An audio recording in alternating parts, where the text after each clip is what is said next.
여러분 안녕하십니까? 광주 MBC 뉴스데스크입니다. 국민의힘이 앞서 제안한 김포시 서울 편입안이 국가 균형 발전에 역행한다는 각계의 비판을 받자 이걸 호남과 영남에서도 같이 해보자고 제안했습니다. 하지만 진정성을 보이려면 서울보다는 인구 소멸 위기에 직면해 있는 지역 먼저 추진하는 것이 필요하다는 지적입니다.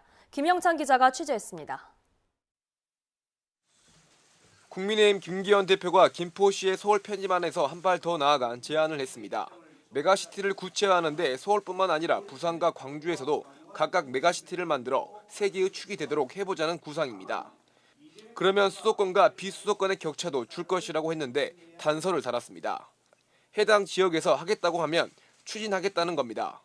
비수도권에서도 주민들이 뜻을 모아 지역별 거점 역할을 하는 메가시티를 키우겠다는 의지를 표명해 오시면 주민들의 뜻을 존중해 검토해 나가도록 할 것입니다. 부산은 김해와 양산, 특히 광주는 나주 등 인접 도시와 묶어 호남권 초강력 도시로 구성하는 게 담겨져 있습니다. 광주가 그 도시 기능을 제대로 하고 또 발전하기 위해서는 광주를 중심으로 한 초강력 메가시티가 만들어져야 된다. 이를 두고 광주시와 전남도는 별다른 입장을 내놓지 않고 있지만 강기정 광주시장과 김용록 전남지사는 그와 비슷한 제안과 시도를 한 바 있습니다. 강기정 광주시장의 경우 5년 전 광주시장 경선에 나서면서 500만 메가시티 구상을 밝힌 바 있고 김용록 전남지사는 3년 전 이용석 광주시장과 광주-전남 행정통합에 합의하기도 했습니다. 과거에 천년을 함께 해온 두 지역이 미래를 위해서 우리 시도민을 위한 시도 통합 논의가 잘 이루어지기를 도민과 함께 기원합니다.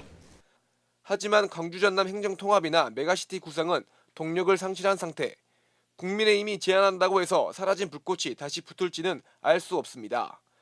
광주를 축으로 한 메가시티가 김포시 서울 편입안에 대한 반발을 무마하기 위한 끼어팔기나 청소년 즉흥적 제안이 아니라는 것을 보여주는 게 선행돼야 한다는 지적입니다. 김포시의 서울 편입 이것이 취소돼야 된다. 지금 현재 정부 여당이 말하고 있는 지방 메가시티, 비수도권 전역에 걸친 메가시티 계획의 진정성도 믿을 수가 있을 것이다. 국민의힘이 꺼내 메가시티 전국화 정책에 대한 진정성을 두고 지역 안팎에서는 잇따라 의문이 제기되고 있습니다. 영남과 충청권 자치단체장들이 잇따라 반발하는 가운데 강기정 광주시장과 김용록 전남지사는 조만간 입장을 정리해 발표할 것으로 알려졌습니다. MBC 뉴스 김영창입니다. 광주를 비롯한 부산, 대구, 대전 등 4개 지역 경실련은 김포시의 서울 편입을 즉각 중단하라며 대신 공공기관 지방 이전을 우선 실시하라고 정부에 촉구했습니다. 이들 단체는 오늘 성명에서 국민의힘의 김포시 서울 편입은 주민 의견 없이 추진되는 선거용 정책이라며 국토 균형 발전을 저해하고 지방을 무시하는 중앙 정치의 간섭이자 왜곡이라고 비판했습니다. 그러면서 김포시의 서울 편입 논의 중단과 함께 공공기관 지방 이전의 조속한 이행을 요구했습니다. 5.18 민주화운동의 산 증인인 윤공희 전 대주교의 100세를 축하하는 잔치가 열렸습니다. 민주주의와 자유인권을 위해 헌신한 윤 전 대주교는 자신보다는 시민들의 힘으로 민주화를 이루어왔다며 감사 인사를 전했습니다. 또한 칭찬이나 영광받을 사람이 못 된다며 한껏 자신을 낮췄습니다. 천홍희 기자입니다. 윤공희 대주교가 가수 은희의 노래를 따라 부릅니다. 함께 부르자는 즉석 제안에 마이크를 잡고 큰 소리로 노래합니다.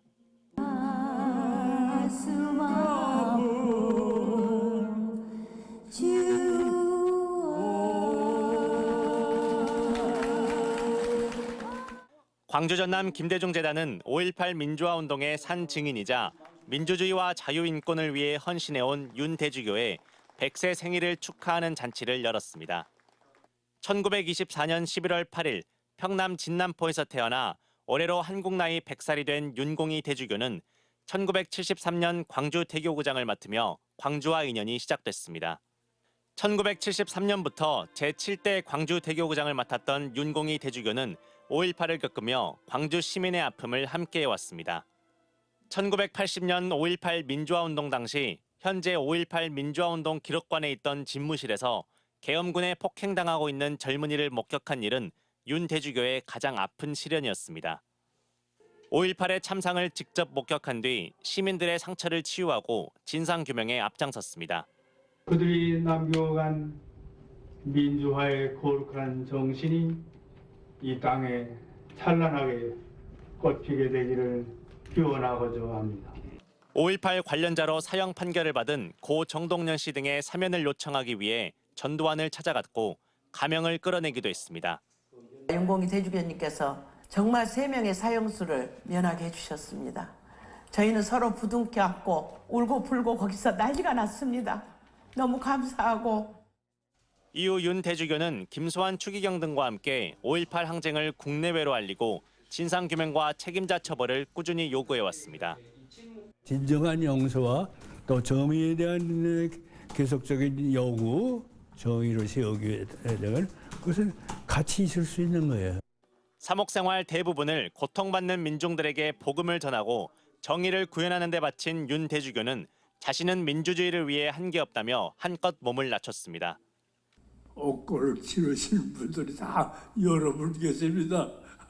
그래서 저는 하나도 고생한 것도 없고 그런 칭찬 그런 영광을 받을 사람이 못 됩니다. MBC 뉴스 천홍입니다. 전남에서 공공 비축미국 매입이 시작됐습니다. 하지만 쌀값 하락이 우려되면서 농민들의 마음은 편하지 않습니다. 박종우 기자가 취재했습니다. 2023년 공공 비축미국 매입이 진행된 장흥의 한 정미소 앞. 이른 아침부터 벼를 가득 실은 차들이 도로를 가득 채웠습니다. 800kg짜리 포대를 싣고 온 쌀은 무게를 재고 품질 검사를 거쳐 등급이 매겨졌습니다.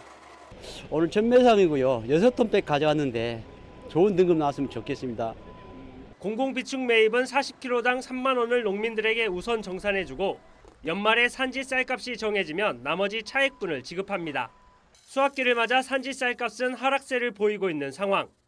통계청이 발표한 10월 산지 쌀값은 20kg 기준 54,388원에서 51,142원까지 떨어지고 있습니다. 정부의 쌀을 내놓고는 있긴 하지만 향후에 책정될 쌀 가격이 밝지 않다 보니 농민들은 불안하게만 합니다. 그러죠. 인건비부터 해서 농기계약, 기름때 이것저것 많이 올랐죠. 우리 쌀값은 그대로인데 항상 이게 자재때나 인부때 같은 거는 올라가고 있잖아요. 농민들은 쌀값이 80kg 기준 22만 원은 되어야 한다는 입장. 하지만 정부는 20만 원 수준으로 유지하려고 있어 올해도 농민들의 근심은 깊어지고 있습니다. MBC 뉴스 박종호입니다. 광주에 있는 한 대안학교 학생들이 수업 시간에 영화를 만들었는데요. 이 영화가 대한민국 청소년 미디어 대전에서 대상을 차지했습니다. 시나리오 작성부터 연출과 연기, 촬영과 편집까지 모든 과정을 학생들이 스스로 해냈습니다. 조현성 기자가 소개합니다. 야, 지금까지 안 해본 거 있었냐? 난 이거 괜찮은데? 모르겠다. 니네 알아서 해라. 그래, 그러면 내일부터 그렇게 하는 걸로 하고. 전학을 온 친구와의 짧은 만남. 이후 단짝이 된 새 친구의 우정과 갈등. 그리고 이별과 재해까지. 영화 똥딴지는 청소년 주인공들의 미묘한 감정 변화를 섬세하면서도 독특한 시선으로 풀어냈다는 평가와 함께 2023 청소년 미디어 대전 영화 부분 대상 수상작이라는 영예를 안았습니다. 영화를 만든 이들은 철학 인문학 중심의 대안학교인 지혜학교 학생 11명. 이들은 지난 1년 일주일에 2시간씩의 학교 수업 참여 결과물로 또래 쟁쟁한 예술고 학생들이 만든 작품들을 제쳤습니다. 때마침 히말라야에서 이동 학습 중인 학생들은 휴대폰으로 찍은 수상 소감 영상을 보내왔습니다. 영화 찍느라 다 같이 고생해준 저희 스태프들이랑 배우들, 그리고 저희 도와주신 선생님들, 그리고 그 외에 도움을 주신 여러분들 다 감사하고요. 유튜브로 대표되는 영상 미디어의 시대. 중고 통합 과정을 운영하는 이 학교는 고교 1학년 학생들이 수업 과목으로 영화를 선택할 수 있도록 해 영화라는 매체를 통한 자기 표현의 방법과 협업의 가치에 대해 가르치고 있습니다.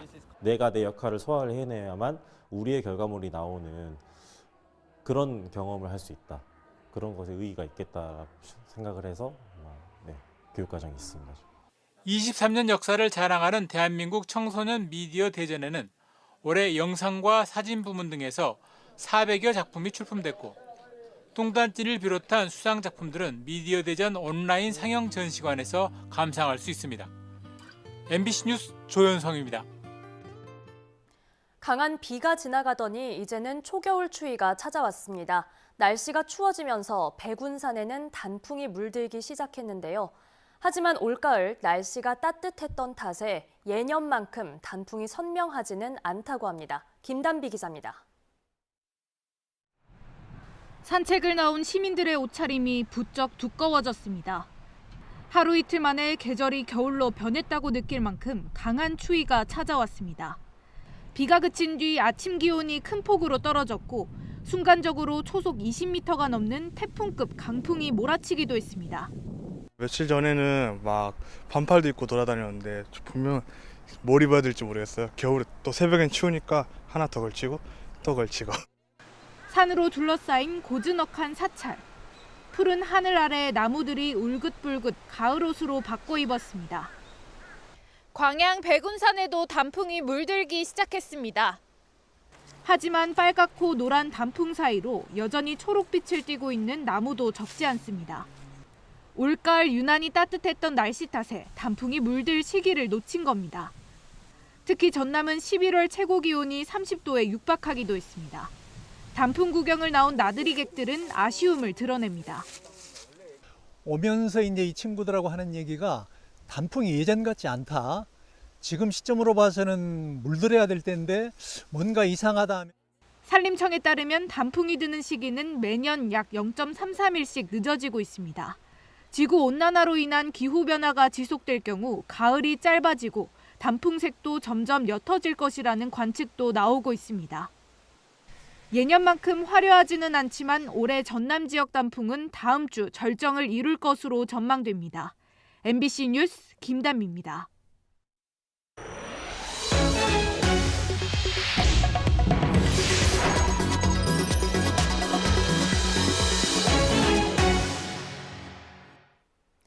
무등산 정상부인 인왕봉 구간에 설치된 가림막이 강풍에 훼손돼 한동안 정상 개방이 중단됩니다. 광주시 등에 따르면 어제 낮 12시쯤 무등산 인왕봉 정상 부근 계단 옆에 공군기지 보안을 위해 설치된 가림막의 약 20m가 파손돼 있는 것을 국립공원 관리사무소 직원이 발견했습니다. 국립공원 관리사무소는 가림막 보수 공사가 진행되는 약 한 달가량 정상 개방을 잠시 중단할 방침입니다. 한편 어제 오전 무등산 정상부에는 시속 95km가 넘는 강한 바람이 불었습니다.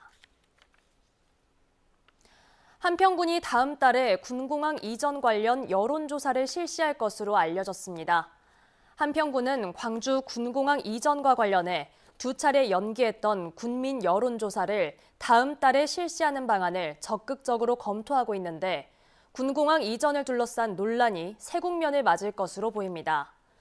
전라남도는 그동안 광주 군공항 이전 후보지에서 한평을 제외했는데 한평군이 군공항 여론조사를 추진할 것으로 알려지자 당혹해하고 있습니다. 금리와 건설 원가 상승 등의 영향으로 광주 전남 아파트 분양 전망 지수가 석 달 연속 큰 폭으로 하락했습니다. 주택산업연구원에 따르면 이번 달 광주의 아파트 분양 전망 지수는 75로 전달 90에 비해 15포인트 떨어졌습니다. 이는 최근 매매 거래량이 크게 줄어드는 등 분양 시장에 대한 기대가 떨어졌기 때문인데 지난 9월 100을 기록한 데 비하면 석 달 연속 감소한 겁니다. 전남 역시 아파트 분양 전망 지수가 지난 9월 88.2에서 이번 달 57.1로 큰 폭으로 하락했습니다.